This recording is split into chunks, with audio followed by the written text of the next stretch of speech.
Welcome to China Tech Talk, a weekly discussion of technology and startups here in China.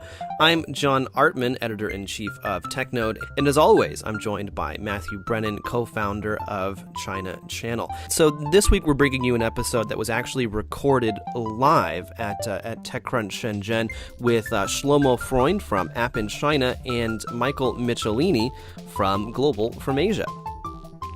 Yeah, and so Shlomo and Mike are actually friends. We've known them for quite a while. Interesting guys. And Shlomo, his business means that he has quite a deep knowledge of the app economy in China, because what he essentially does is help foreign businesses localize their apps for the China market. And as we'll go into the details later on, you're going to see that China market is completely different from outside China in so many ways. So there's tons to talk about here. And Mike also has experience himself of doing this firsthand for a startup when he was going through an accelerator program in Dalian many years ago. So he brings a little bit of insight from his personal experience in this area. Personally, I think this area of understanding the app economy in China is essential. It's essential if you're going to have any kind of understanding of what's going on in the mobile world. That China is just so far ahead now in terms of so many metrics. And if you look at reports from App Annie, you can see that in terms of the revenue generated from apps in China, it's surpassed all the other major markets now, including the States and Japan, which traditionally lead this area. And it's looking set to grow at a faster rate through the next 5 years. So this is the biggest app market in the world. It's growing faster than all the other major markets, and it's got its own Chinese characteristics, I guess you could say. Yeah, exactly, and that's the thing. I mean, I think like the app economy here in China is another microcosm for the China market in general, where a lot of foreign companies, and in this case a lot of foreign app developers, they're looking at the market and they're like, oh my gosh, like it's just so huge, and there is potentially a lot of opportunity if we can do it right, if we can get the right audience, if we can get people to download the application. We could see a large part of our business coming from this market. But as we'll find, as Shlomo tells us, it's the app market in particular is very fragmented. And I think one of the biggest things to remind everyone is that there really isn't any central gatekeeper when it comes to Android. In the US you have Google Play and you have Amazon. These are the two largest Android app stores. They're both curated by Google and Amazon respectively. But here in China, it's basically just been a free for all. Where the early days it was a lot of third parties, businesses, they wanted to just create their own app stores, and so they did that. So, for example, Wandojia was recently acquired by Alibaba, was one of the first. But as we've seen, the more successful ones are the ones tied to big names, and in particular, Tencent is actually the number one Android app store, and then you go down the list, and it ends up being smartphone manufacturers who have some of the most successful app stores, in particular because these are the app stores that are that come shipped on the phone. And we also cover some interesting stuff about user habits, Chinese users. There's a lot to talk about there. Monetization, where's the money at? And local regulations and things like that. So we brought, it's a wide range of topics, a lot of information packed in there. Exactly. And so now we give you Shlomo Freund and Michael Michelini.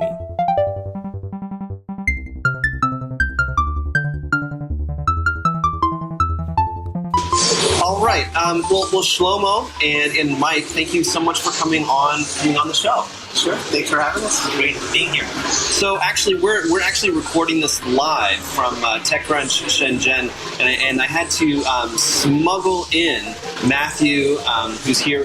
Say hi, Matt. Hi, guys. Yeah. And Mike and Shlomo, because technically they're not allowed into this room. On the VIP room. Yeah, exactly. So we're talking about apps in China. Yeah, we are, because someone has got a business that's does quite a lot of that. I understand. We're not going to mention it. Hang on, we usually start this way. So, guys, Shlomo in particular, tell us your story. How did you get to be where you are today, doing app in China? You know, what's the sequence of how you got to to be in this industry? Okay, so I came to China end of 2011. Got some job just to make the day, and then it took me about a year and a half to figure out what I actually want to do in China. And the way that app in China starts from the Lean Startup Meetup that I'm currently more virtually managing and not actually managing because I'm now in Israel. I was starting to be approached by people who were interested about startups in China. And there was one Israeli guy who's now a friend of mine, and he was asking me about the China market and what's going on. And after a few months, he said he's coming for a trip in China. I was like, great, how about you come and speak at the New Startup Meetup? I mean, you talk about the Startup Nation, it would be so nice. They get to know more about it. It's like, yeah, why not? So he came to speak, and afterwards we got to hang out some time together. And he saw I was doing some kind of a startup program then. I think we started next then, and he saw that I wasn't really sure what I'm doing. And he's like, listen, Shlomo, you need a page with a clear offering and a big buy button at the bottom. How about trying this market of bringing apps to China, because that's a problem people have. And it's like, that's interesting.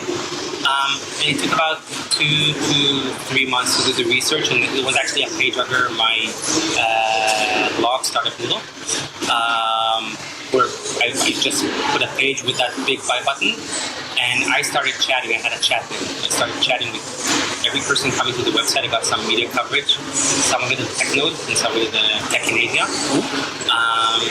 And this is how the first client came. And so when was that? That was back in... That was summer of 2013. So now we're 4 years. Okay, and the business has just grown from there. It's what you do full time. That's what I do. Well, I do try to business cast and something Startup Noodle, but almost full time. And so, like the business model is bringing apps into China, or just like creating apps in China. We're not creating apps at all because the China market is very different. The Android market is very different than any other place around the world, and there is a problem with operating in China with your app. So what we do, we distribute your app into third-party Android stores. There are between 300 to 500 of those. So it's hard to manage, and it's not cost-effective to go to all of them. So we work with the largest 15 to 20 stores. That's how we cover about, I guess, there are actual numbers, but it's probably around 95% of the market. Something like that. Android market. 95%.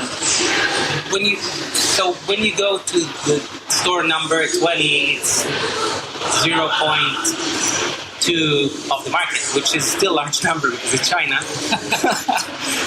But that's the percentages, and obviously they overlap. I mean, somebody can have 3 stores on his phone, so when you accumulate the whole percentage of the coverage, you get more than 100%. So essentially, yeah, there's 20, you probably get 95, maybe even more percentages covered. All right, well, look, let's take a step back, and for those people who don't know so much about the app market in China, right? This is really different landscape. It's totally different, totally much more complicated than outside China. So, can you give us the basics on what are the key differences between how you get your app, how you promote your app, and the sort of app economy in China compared to the global picture? Okay. I'd say that the first very prominent difference is that there are no paid apps in China. There isn't even a category like that in Chinese app stores. Wow. So basically, you either got to do with subscription or in-app purchases or advertising. No paid. I was actually approached by a client the other day who told me that one of the stores refused to to put them because they say, yeah, we can promote you. We can promote you. And the client didn't know why. And I thought, yeah, they don't have a category, so they can't do this. Well, I mean, the thing is, like, not having paid applications, 2 or 3 years ago would make sense, wouldn't it? Because at that point, Google was just not in the market. And they're not in the market. Well, exactly. But at the same time, like, there's also no real way to pay, right? The great thing about iOS is that you get hooked in, you give them your bank card, your credit card, you can pay, and then it's a very frictionless experience where you can pay and download the application. Whereas Android, there was never really that payment mechanism for China. But now with WeChat Pay and Alipay and all these other payment tools, you would think that there would be more paid applications in these Android stores. Not really. I mean, people in China don't tend to prepay for anything. So it's more a matter of experiencing and then decide if you're buying it or not. It's a user habit, basically, isn't it? Culturally, people just don't want to do that. They've been trained. It's what they expect. That's how it works. And the other major difference is regulations that you have to go through in order to bring your app to the Chinese market. There's a vast difference between games, which are heavily regulated in China, versus non-game apps, which is what we are specializing in. Because it's still possible and not as regulated, but still there are a lot of bumps to go along the way. It's still possible, so you mean for games it's basically impossible? Okay, foreign games, 101 China market. There are 2 ways now. If you want to go, okay, I'll say that. If you want to fight Tencent, this is what you do, guys. To the best of my knowledge, there are 2 ways to have your game in the Chinese market. Either find a local publisher, that's one, Tencent, I'm helping you. And the other way is finding somebody you build a local company for him with a local license to publish the actual game, so actually building a company for them. And then you have to have a very strong binding agreement between that company and the foreign company. That's how you can do it. But obviously you need to somebody very trustworthy in China. Right. Sounds like a familiar story. Yeah. I mean, you do a lot for that, Mike. Yeah, just give me everything and we'll play game on money later. Yeah, so none of these ways is easy for games in China. But that's the way it is right now. It became much more regulated and hard to do about 8 to 9 months ago. Before that, it was, let's say, slightly easier. That's interesting. Why do you think it became harder? Was it like government regulations were regulating these app stores, or was it something about the publishers or the content? I don't remember the actual date. I think it was the 1st of July. There was an actual regulation coming out that you have to go through a process with the authorities. I want to go to what the process is now. It depends if you have a casual game or non-casual game, but it can take a couple of months to go through. And in order to publish, you have to have this. You have to go through that. And so, but it's not so tight on non-gaming applications. Like it is. You don't have to go through the process with non-game apps. Just really, gaming is more intimate. You're really tuned in. It's more long-term with the game. So it's because games that's the influence. Content. It influences and it has content. Aren't games the money makers? I mean, isn't that where all the money comes from? Yes, that's definitely true. Yeah, and you see that very, very clearly with the stores as well. Because if you would want, let's say, a few years ago, if you wanted to go with the game in China, you could have, and you came with a game, and then you put your game on a certain store, they would require you to put their own payment SDK on your app. So you have, let's say, 10 or 15 or 20 different APK versions of your app in each of the stores. Right. If you go with non-game apps, they wouldn't care less. They would say, okay, do Alipay, do WeChat, do whatever. They don't care because that doesn't make as much money as games. Right. Yeah, I remember speaking to some of the guys from Yodo One, and they were saying like years ago when there was that situation, they just had like full-time employees just doing SDK integration for like all the app stores, and it was like one of the major headaches they had. had was just getting that integration for payments. It's still the same headache. It's just that the publisher now has to do this. Right. Yeah, definitely. Okay, so what's another key difference? I mean, there's loads, right? Classic localization. Right. You have to prepare your app. But this difference is not so much with apps. I mean, you do have to. When I'm saying apps, I mean non-game apps. Okay, we don't have this distinction in the West. And localization would be more with games. But when people thinking of localization, it's not only about text. It actually means culturalization. So it would mean different animation, colors. Have Chinese figures, characters in the story or things like that. So it would make the game successful. And we have clients that ask us if they should. They even ask us if we should translate. And I tell them, if you want your app to be successful in China, yes, you should. It's not that you can't do it. If you maybe want to test out, you just want to go as fast as possible, you can. But it's generally recommended to translate and obviously localize if needed. The thing is, actually, the last company that I worked for was a localization company, and so one of the things that you're talking about is kind of like that difference between translation and localization. But usually the way it's described is that they're actually kind of the same thing. But you're describing it as actually two separate steps. So what's the difference between translation and localization, and what do app developers need to be mindful of when they're making that decision? This is for games. I mean, there is a whole process of redoing your game. Sometimes it sometimes has to be even with the gamification of the game. So let's say that you have a game with 100 levels. Okay, that's how it's built on the Western market. Right. But in China, you'd have to split the levels differently because people are, let's say, gamified differently in China. Right. Level 8. Level 8 is special. But that's it. But I mean, that is a good example, right? Like numbers like 8, 4 have different meanings in China, right? Right. So Yeah. things like that. But I'm talking about the actual, not even how the game looks, but how the game is built. So think of, I don't have any example from the top of my head now, but think of a game that has the same name and nothing under it is the same. It can be even things like that. So basically what you're saying is that at least for gaming stuff, developers are almost better served by creating two variations of the same game. That sometimes can happen, and that's the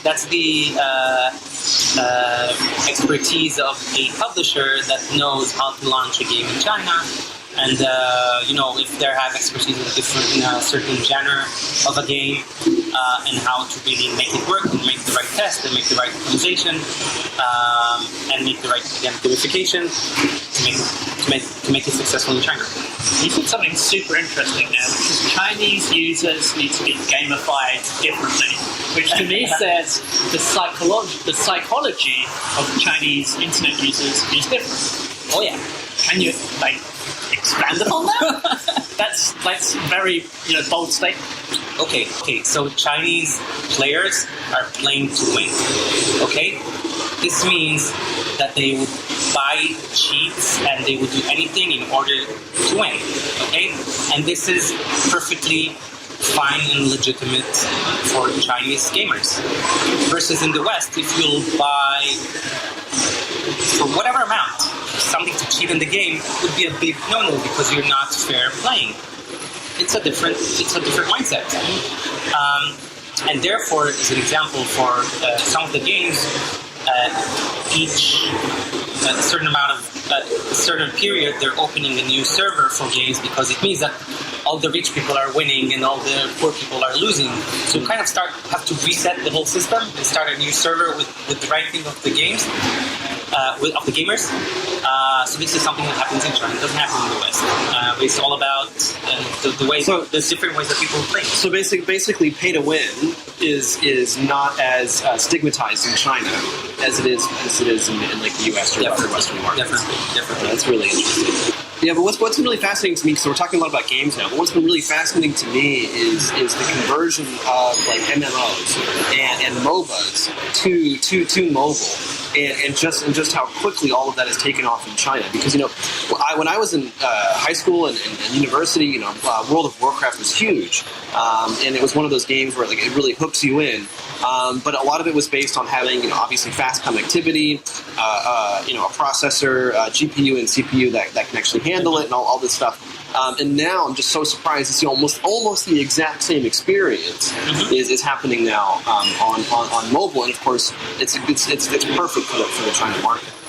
I mean, things have advanced in China. You see the large data plans that people have now. I mean, people have unlimited now. I mean, for years it was Big screens. It was unheard of, and that's what enables the whole economy. And since they're early, I mean, it's an early adopters society. Yeah. And that's what drives everything. But also, so we were talking a lot about games. What I'm curious about is, like, because you said before, a lot of your business is actually non-game applications. So what kind of non-game applications succeed in the China market? Exactly. Yeah. The general rule of thumb is that if you have a successful app out of China, it will do well in China. And a good example for this is when our clients finding duplicates of their app on the Chinese market without even them ever expanding to China. Yeah, we see Chinese users from China. We've never expanded to China. What's going on?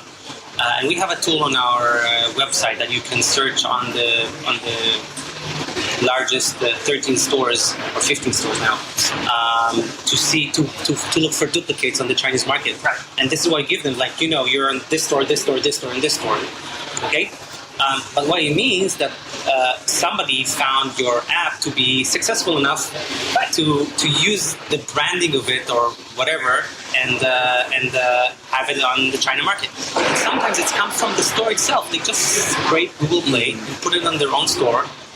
And then we have to go through a process called reclaiming for our clients, saying, like, this app is actually mine. And you can prove it. You have to do an APK signature. And then we're able to help them, gain that account back. But this means that the app is actually successful or was doing successfully enough so somebody would notice. That's all super interesting. But what my question really kind of was about, like, what verticals or like what types of applications, foreign applications, gain the most traction in China? Like productivity and to do things? Is it like diaries? Is it photo editors? What? So I don't have any specific examples because we really get like the whole span. We don't have any particular one. We do have more of the average of education and learning English apps in general.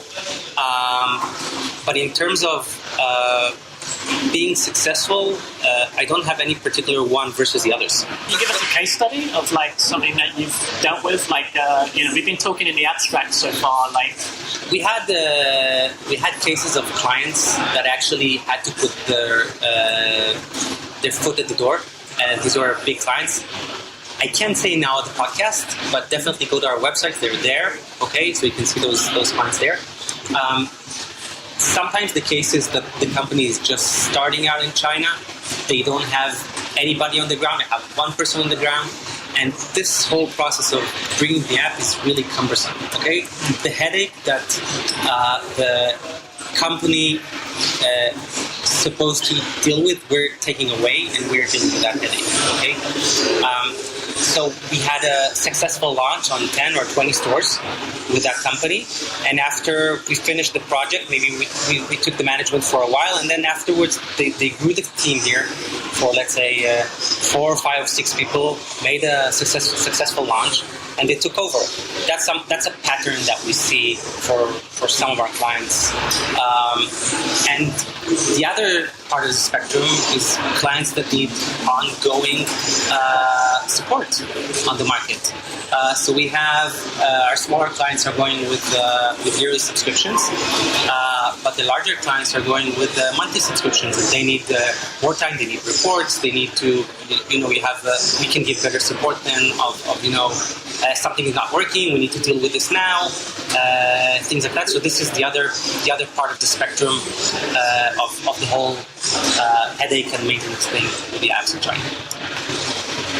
Maybe let's get a bit topical, right? Recently there's been like massive talk in China about what Apple's done with their in-app purchase. You know what I'm talking about, right? They've sent letters to a lot of app developers saying you can't do, especially for tip jar features for tipping across WeChat or live stream apps. They're all having to go through Apple's system now. What's your take on this? There's even like talk of where I'm getting to. What's Apple achieving here? What in your mind, being an expert in the industry, what's really going on here? I just feel that WeChat is just really scary what Apple is. It's obvious because there's been articles I've read from you guys and others in the industry about the App Store. Of course, there's some mini apps, actually, some of the pioneering talking about. But the idea is payments is critical. And the more payments in China is huge with Alipay and of course WeChat Pay. So I think Apple's noticing sales. I can't release numbers, but I know they're not going up. They might be flatter now as far as the hardware. And maybe they're looking at taking a lot of pressure from Wall Street to get that revenue up. And China's a big part of that revenue.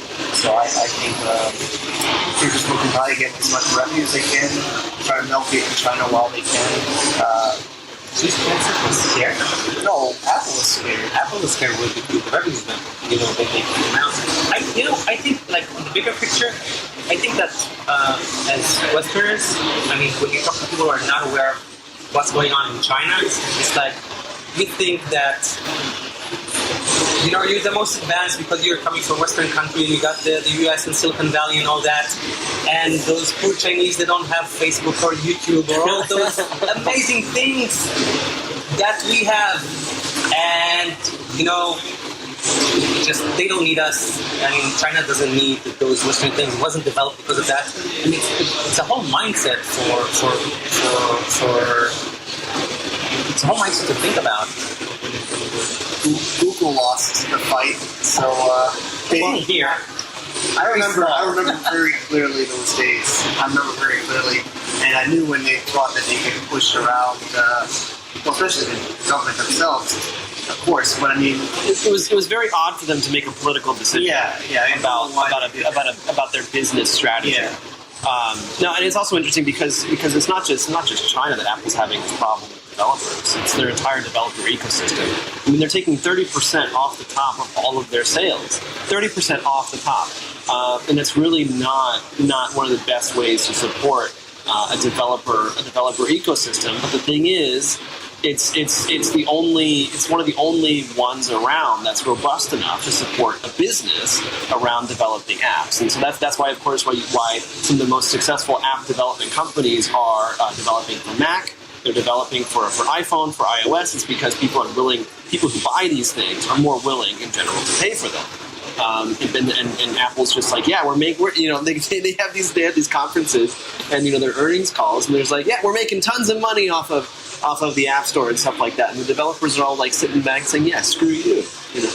John, I haven't checked the numbers in a long time, but to be frank, the Chinese Android stores used to take 15, sometimes more percentages of the payments. Okay. I don't know what the numbers are now. I haven't checked in a long time, as I said. But yeah, maybe they might have dropped, and therefore maybe the developer ecosystem here is much stronger now.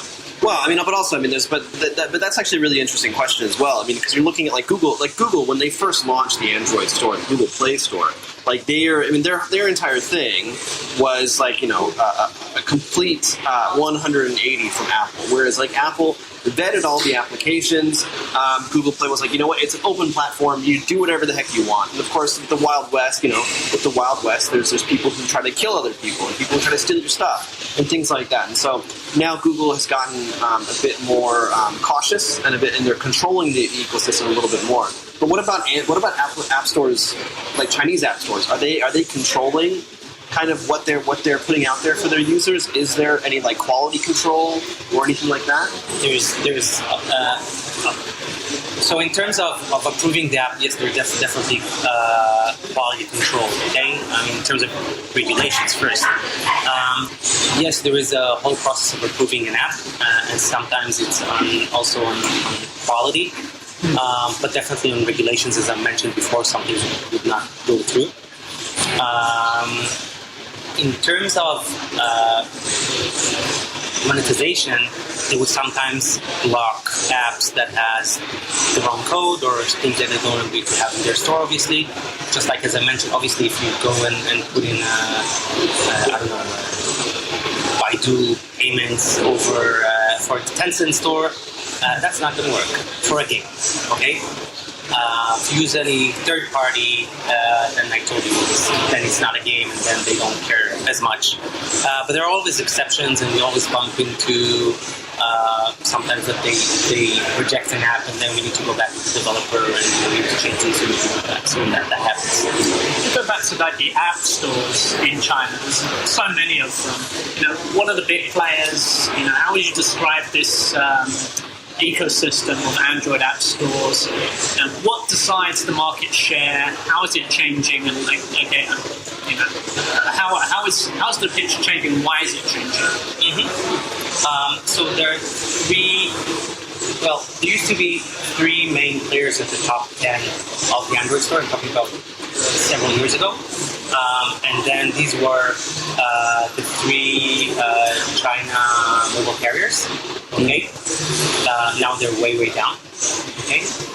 Phone manufacturers, which are now went up, and obviously the large ones, which is it's not BAT because the Alibaba is not there, but Alibaba went in because they bought Wangdojia about a year ago. And the reason that they bought Wangdojia is that it's the largest store which is totally independent, and they could have bought it. All the rest are the largest one for a long time used to be 360, and now it's Tencent. And 360 is number 2. 360 is number 2. Yeah, and they're promoting their stores in different ways. 360 has their browser and security. Tencent obviously has all its other channels. Baidu is through the search, and the phone manufacturers through the phones. So each one has its own way of getting users. Right.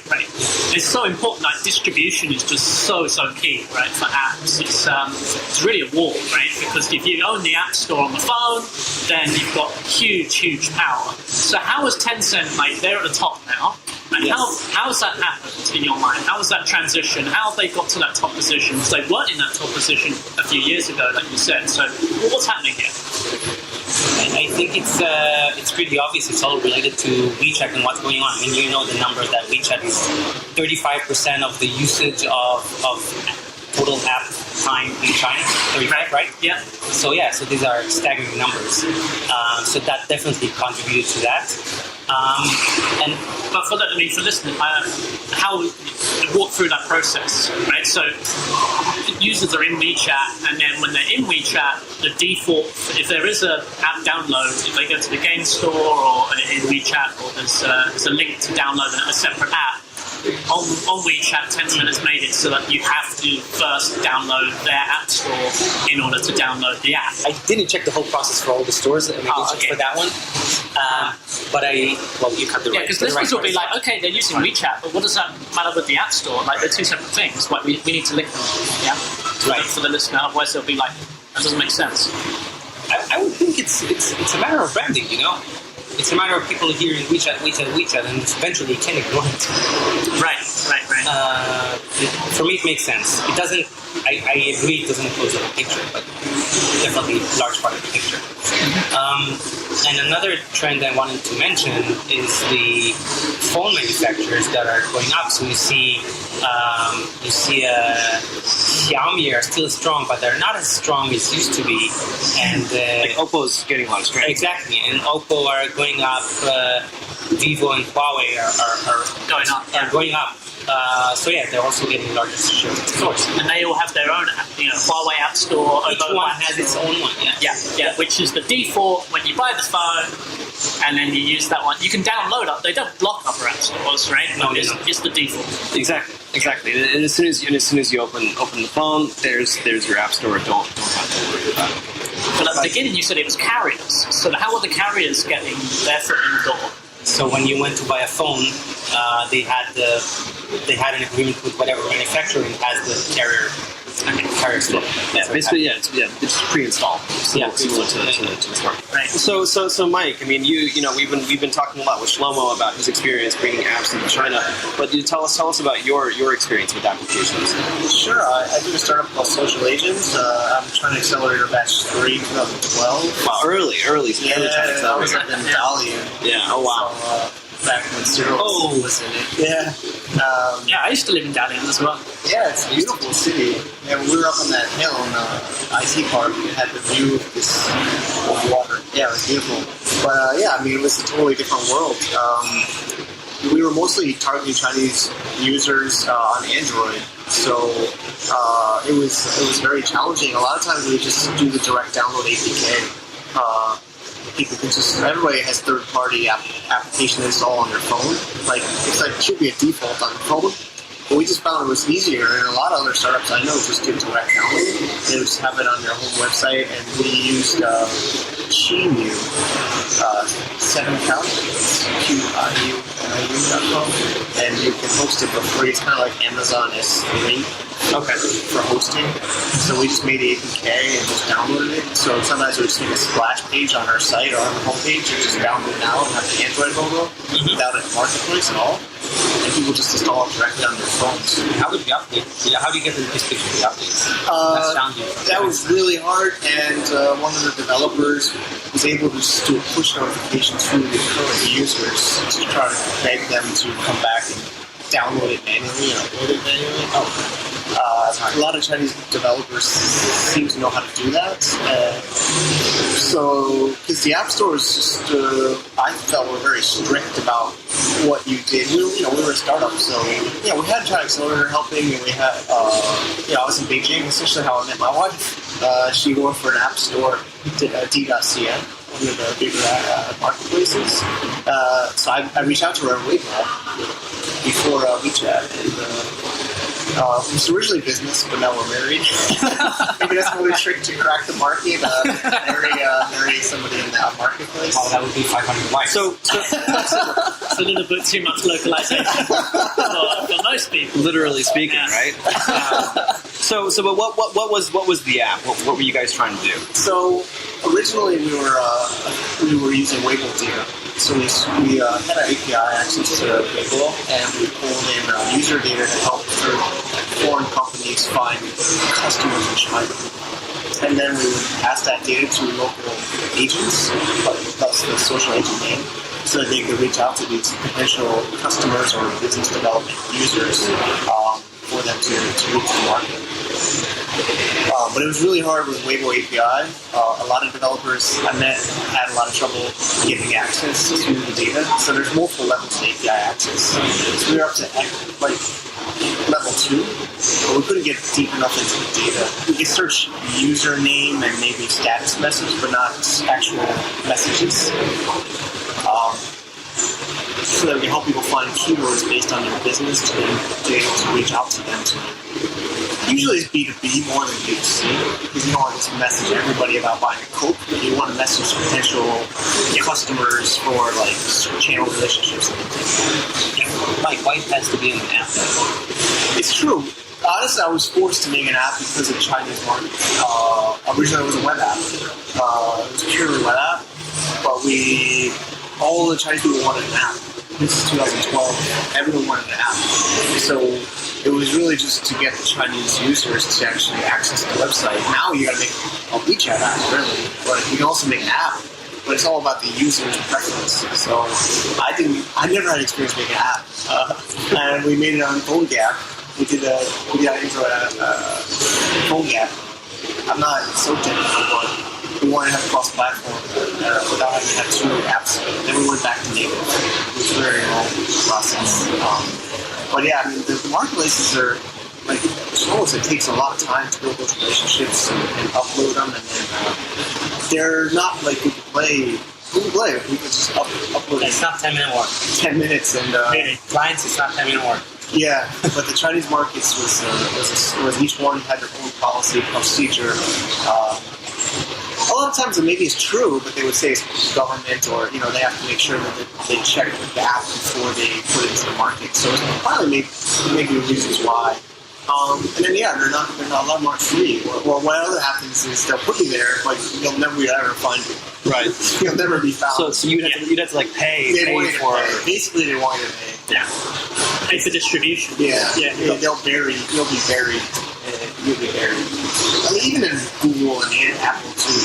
Now too. But, back then, there was still a chance in Apple or Android to be found, or Google Play to be found. But I mean, that's the same in Taobao, China market. Yeah. The discovery problem is The everywhere. discovery.